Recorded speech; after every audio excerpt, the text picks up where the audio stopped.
G'day guys, we're going to learn to truss a beef today on page 45 of Dude Food Volume 1. You'll see where this technique is required. It's a real simple recipe and it can feed a lot of people. It's roasted vegetables, a beautiful kind of meat, definitely one of my favourites. The idea of trussing a beef is essentially what it is you tie string around a piece of meat, because a lot of the time the meat can be different thicknesses and volumes, so one end may be real thick, the other one may be real thin, and so depending on how you cook it, some people can get one side a bit smaller than the other. So the idea of tying string around and getting it nice and tight together is it disperses the meat evenly, so it kind of makes the whole thing spread out to the point where it's a bit more even, and also for presentation it looks better. So as I said, if rather than you slicing up and one person got a thin piece, they're all relatively the same size, which is what you want. What you'll need, instead of getting the actual eye fillet, we're going to practice on the tablecloth or a napkin, which have essentially just rolled up. You'll also need the string, which you can just get from your local supermarket. It's really cheap. And just the scissors, essentially just to cut the string off. So the first thing we need to do is essentially measure up our string. So with the string, obviously you want to make sure you don't undo it, because it's just if you do, it's a massive hassle. So you do 8 lengths of the actual piece of meat. So we've got here, I've tied that off. It's got one length just there. So just go back and forth. So that'll be 2, 3, 4, and all the way up to 8.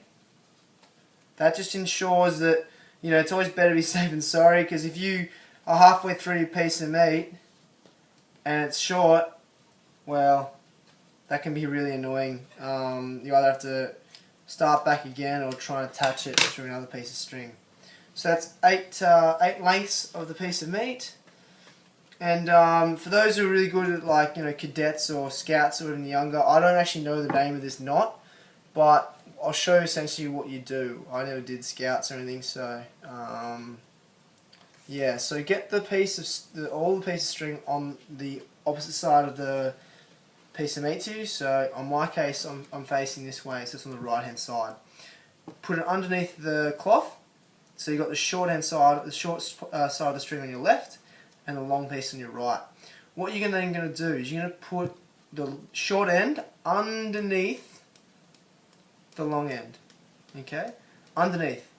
You're going to go around and you're going to put it underneath the short end. So you've gone underneath the long end and then back through and underneath the short end. You then should have a little hole, and you're going to put that piece of string through that hole, and you're going to pull it through.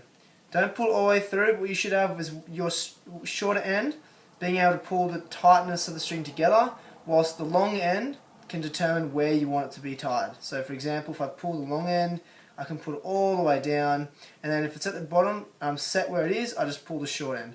So always do the long end first and do the short end after. Okay, and that just tied off our first bit. This bit, it's a real easy bit. It's real repetitive, so I'll show you, and yeah, hopefully you guys get the hang of it. So what you do is I'll just tie that up there. So you get the length of the string of the meat, put your hand at one end, and go over. You put your hand, so put over my hand, pull it round, and then I've pulled my hand off, so I've got a little loop. I put that loop through, and then I use my hand to feed it all the way down. Like so. Really simple like that. And you're actually going to do that all the way until you can essentially get to the bottom. Now what you want to do is have it so these string pieces just here are all lined up evenly along. You want to ideally get them in a long line all the way down. So what I'll do again is the same action. So my hand at the end, over the top and through. And then I'm feeding it with both hands all the way down. Your right hand, which should be pulling the string down, your left hand should be feeding the actual loop. So I'll show you again. So hand over, string, around, pull through. Now my left hand pulling up is making sure it's pulling up all the slack and I'm just pulling through with my right hand. And as you get closer, you can just get your index finger and pull it around. So as you can see, I'm starting to pull the string around. Okay, I'm just going to keep doing this for a bit.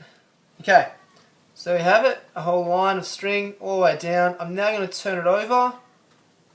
You'll see it all the way along. What you want to do is just make sure they're quite equally distance apart. Obviously, it makes it easier going forward. So now you've got this piece of string hanging off the end. Okay, what we're going to do is then all we're going to do is go down the bottom end, which you've got your crossover pieces of string. You're going to go under each one. So pull one up, go underneath, pull your piece of string through, and then back over again. Okay, so you're going to do a loop around each piece of string. And you simply do that all the way along. Okay, so I'm just finishing off that last piece now. Under and over, causing all the string. So again, it's caused something similar down the bottom. So you got both sides now. So now you got this piece of string to tie off at the end. And you're just going to do a double knot essentially around the bottom end of it. So I'm going to go right next to that knot that we created at the very start. Okay, so make it nice and even over the top. Just going to go under, around, and then pull it through to make that knot. Awesome. And then from there I'm just going to snip off that end. And there you have it. So next time you're down at the butcher's and you see string tied around a piece of meat of some sort, you understand why. Good luck.